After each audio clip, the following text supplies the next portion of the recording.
What's up, man? I'm with the Immortal Technique. How you doing, man? What's up, homie? How you been? I'm pretty good. Man, so the first thing I want to ask you, man, is what do you define as success? Well, I think for me personally, it was being able to take care of your family, make sure that people around you have every basic necessity they need. But more than that, I consider success me being able to do something that I love for a living. Mm-hmm. You know, 99.9% of the people out there, even the ones that are listening to this or watching this, I know they have a dream life, you know, and their real life is like an alternate reality from their dream life. You know, they'll be sitting there thinking, man, you know, I wish I could just build cars for a living, or I wish I could fly for a living, or be a pilot or some shit. And they're sitting there stocking a shelf at Best Buy, like, I hate this shit. Yeah. Fuck this job. But at the same time, I tell people, if you have a plan, if you have like a focus, if you have a determination, and you're willing to sacrifice for that success, then that brings you a lot closer to it than just dreaming about it. Mm-hmm. What do you want to be remembered by at the end of your career when it's all said and done? I definitely have been asked that question before, like what do I want to be my legacy in terms of music? And for me, I guess it would just be to show individuals that it's possible to be successful and to make money, but to not have to sell your soul and just rap about things that are irrelevant because you think that's the only way to sell records. You know, if that's not, you know, continue to be a fraud if that pays you. But you're the one who has done anything. Speak my mind, I'm willing to back up the ideas I have. It should continue to be that way. Obviously it's splintered and exemplify that. And I can show people that we can be successful, that we don't have to. You know, I ran a prison program where we asked the kids to write a rhyme, and I told them, listen. And the other teacher was like, well, you can't, no, they're just gonna write about drugs. And so I sat down with the kids and I said, listen, dude, if y'all want to rhyme about selling crack, because y'all lived that life, half of your parents was in the streets, I can't tell you not to rap about that. The only thing I can tell you, young brothers, is to be creative. Don't tell me the same stupid story that I've heard 100 times from Biggie or from Jay-Z or from every loser in every small crack town or place that sells meth or pills. Tell me an interesting story. This is an entertainment business. Tell me what it's like to lose a shipment and get $80,000 on consignment. You know, tell me what it's like to sell drugs to a pregnant woman and what you go home feeling like. Tell me the contradiction of selling the same type of drugs that you watched your parents abuse when you were growing up. There's most people that I know that are heavily influenced by that when they're 13 or 14 is because they had that all around their household, you know. And people make that decision, kind of like when you grow up with an abusive parent. If you grow up with an abusive dad and you either think, oh, that's the way love really is, you know. Fuck it, my household, my rules. I'll beat the shit out of my kid when I want to. Or you become the opposite. You say, you know what? I never want to be a monster like that to my children. I never want my child to grow up and look at me when he's older and say, you know what, dude? You might have put food on the table, but I don't respect you because of the way I see you treat my mother. And I'm not going to treat my wife like that. So I can say that you're my dad, but please don't expect for me to follow you around looking up to you anymore because I'm not a kid, and now you just look like a drunken old abusive man, a shabby, toothless lion. So that's how I remember you, Pop. You know, my dad showed me a completely different example. I think that's the benefit I have of having a very strong role model in my life, someone that was uncompromising. He was a very hard man. He was tough on us, but it wasn't like he ever beat the shit out of us for a reason. He beat the shit out of me for a reason. You know, I know how to How did you feel when Evo Morales first got elected as the first indigenous president in Bolivia? Well, it's funny because before him, people were making this big deal out of Alejandro Toledo in Peru and saying, oh, well, he looks like an indigenous person, but he had a very corporate agenda. He basically turned out to be a thief, according to half the congressional office.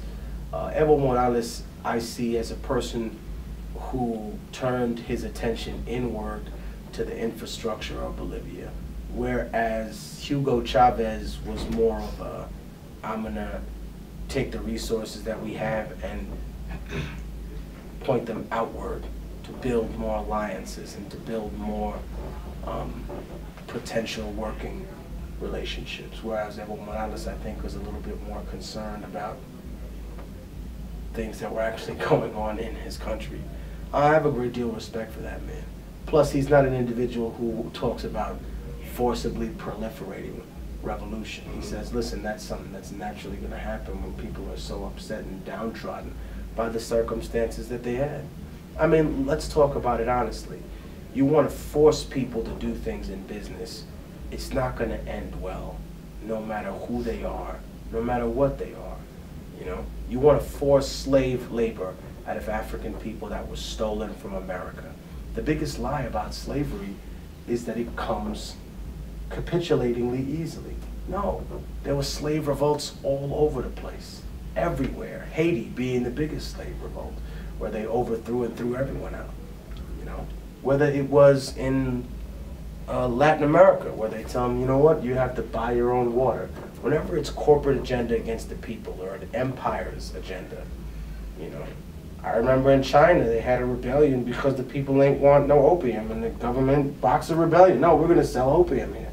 You know, at that point, you almost can't blame people for being violent and crazy. But at the same step, I'll tell you something that really was a real gem that an old school dude dropped on me. He said the last stage of oppression, the last stage of an abusive relationship, whether it's between two people or two countries or two races or anything, is to step away from the people that you've oppressed and that you've destroyed and say, look what you're doing to yourself. That's so terrible. Why would you stay in that abusive relationship if you know, he's hitting you? Well, obviously you don't understand the psychology of manipulation and psychological torture. It's like saying, well, why don't you black people just move out of the ghetto? As if it was that easy. No, you racist idiot. It's not like that. You know what I mean? Or, you know what I mean? Why can't you people learn English? Well, actually, we know indigenous languages and Spanish, which is one more language than you know. And we were the first Americans. It's like telling people in Europe during World War II, well, why don't you Jewish people move out of a Warsaw ghetto? Why don't you just leave Europe? We shouldn't have to, dude. They're the ones being persecuted by these Nazis. What the hell is wrong with you? That's the last stage of oppression. Now, all those examples I gave, to step away from the people that you're oppressing and say, look, you're the one at fault. Or look how bad Iraq is right now. Look how bad Afghanistan is. As if you've had no role to play in that. You know, a lot of the homies are from El Salvador. The United States government gave that far right-wing government $1.8 billion to conduct their covert paramilitary war of extermination. That's like, imagine if me and the homie over here are having an argument and your cameraman comes in and he gives me a set of kitchen knives. And he says, look, I'm gonna lock the room. I'm gonna lock you guys in this room. And now I'm no longer responsible for what happens. Well, of course he is. He just gave me all the weapons in the world and said, handle your fucking business, and locked the door behind him. How doesn't he share some responsibility in what happened? And that's unfortunately how a lot of superpowers act. And I think that when you talk about so-called third world countries, these are places that are caught in the crossfire. You know, they're always looking for a client government, someone who's going to protect them. And it's like the mob. You know, they get caught up. You know. Do you have a message for at-risk youth right now? You know, it's hard for me to judge people. And I always remember people come up to me and they ask me about all these young rappers that talk crazy and all this extra shit. And I tell them I can't talk them down. I can't say nothing bad about them because when I was 20 years old, I was on my way to prison. You know, I thought I had the world fucking figured out by then. You know, oh yeah, but I remind people that even though they're young I just want to tell the kids out there that talent is one of those things that people waste every day. Every single day. One of you that could be the next Leonardo da Vinci, next inventor. One of you that could be the next fucking Pablo Picasso in terms of art. One of you that could be the next master builder, engineer that designs all these buildings. One of you that could be the next media mogul, but that puts real shit on his channel rather than the crap. Every single day, one of you dies. And that's one less soldier that we have in this war because they don't give a fuck about us.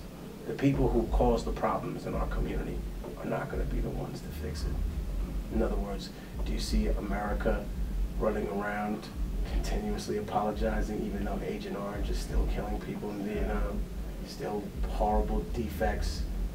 I mean, no. They're not going to take responsibility for that depleted uranium in Iraq, and if they do, it'll only be cosmetically. Put it this way, they can't even take responsibility for their own people that ran into those buildings after 9/11 to dig people out because they were trapped under the rubble. They won't even pay their medical bills. This is what we're dealing with here. You know, if you don't give a fuck about your own people, how can you convince me that you give a fuck about somebody else? How was your experiences like traveling to Afghanistan? Talk a little bit about the orphanage you built there, and how can people donate to the cause in the orphanage to help the kids out there in Afghanistan? First and foremost, when it concerns the orphanage, I think one of the things that I really want to make abundantly clear is that it was myself, my cameraman, Carrie Stewart, who was shooting a documentary that he was directing at the time, my friend Shamsia from Omaid International, and her sister. That was it. We took a 4-person team there, 2 dudes and 2 women, and we met with locals, nobody else. So if anybody else tells you, oh, I helped Technique, you didn't do nothing, my nigga. If you're not Omaid International or you're not Immortal Technique, you can't tell me that you were involved in any process of this. It was the people of Afghanistan that the credit really belongs to. Yes, I did a lot of fundraising. Yes, I committed my personal time. And that to me actually meant more to them than anything else. And I tell people, even if you don't have a lot of money, even if you're not a millionaire, if I can make that change over there, then there's really no excuse for you making that change over here. If you have 1 hour to spare a week, you can mentor somebody that is in a really fucked up shape that don't have a father. Because I remind, whether it's somebody watching this now or 10 years from now, or it's anybody in this room, including myself, all of us are anything we are now and everything we ever will be because somebody took the time to love us. It may not have been your father. It may not have been your mother even if you grew up without him, but somebody did. Somebody taught you how to tie your fucking shoes, huh? That was grandma, right? Or maybe somebody showed you something about the world. Or maybe it was an OG, maybe it was your uncle. Maybe you were adopted by someone who gave a fuck. Maybe you had 12 foster parents and none of them gave a shit about you, but one of them did. Or maybe it was out of all the teachers you had in high school, maybe one of them said some shit that affected you in that way. And when I look at that and I see the ability for other people to take an hour out of their day, or to donate time, or to help out at a shelter for, I don't know, abused women and children, the people that are the most defenseless in our society, you know? If you can just do that, if you can reach your hand out to people that have nothing, and when I say nothing, I mean people that, you know, I get to go home and have hot water come out of a faucet when I turn a knob. Other people that I've seen in this world stand in line for 6 hours just to fill a dirty old milk container full of water. How was it like seeing the joy and like enjoyment, like excitement of the kids' faces, like in Afghanistan at the orphanage? They didn't believe that it was happening at first. You know, they were like, "What am I? This is not. I don't have to sleep in the street. what do you want? Some of them at first were nervous, like, what do people want from us? Nobody wants nothing from you, homie. Nobody's trying to hurt you or take anything away from you. No one wants you to work for them. No one wants you to steal anything or hurt nobody. We want you just to learn and live your life. And it was a lot of a healing process because some of them felt scared, you know. They were away from it, from a life they already kind of were used to, but here they are. And it's beautiful for me because I got the word that a couple of them are going to finally graduate, that they found an apprenticeship to work on basically a job in the future. So that's a positive thing, you know. I mean, for anything that they're doing, whether it's repairing something, whether it's owning a shop, running a business, whatever you're doing, man. You know, I think for me, seeing those children's lives affected that way, it really made me very humble and very grateful for what I have, but also made me realize that everything that I did over there was more important than hip-hop. What's your take on the situation going down in Syria and the uprising in the Middle East and how the U.S. has handled things so far? Well, I mean, I think the president has backed himself into a little bit of a corner based on this situation. He gave them a red line, and then he said the red line was crossed, that chemical weapons was used. We don't know if chemical weapons were used in respect to who they were used by, because we have about 1,000 people dead, and apparently out of those 1,000 people, there's 400 children. And I thought it was interesting because people on the TV were defining the Syrian people's behavior as barbaric, because 100,000 people have died, when nearly 500,000 and God knows how many cripples and maims and half-dead people and legless and limbless people were involved in our civil war. I think sometimes this country definitely has a holier-than-thou idea, and an idea like it's some unique society that's never existed before, like an overprivileged empire has never existed. You know, we killed damn near three of our presidents. People tried to kill Reagan. They shot the shit out of him, remember? Let's not forget that. He survived by a fucking nick of his hair. You know what I mean? He got blasted. They killed Kennedy. They killed Lincoln. People tried to kill other presidents before. Let's not pretend we're not as much of a violent society as that. We've had a civil war too.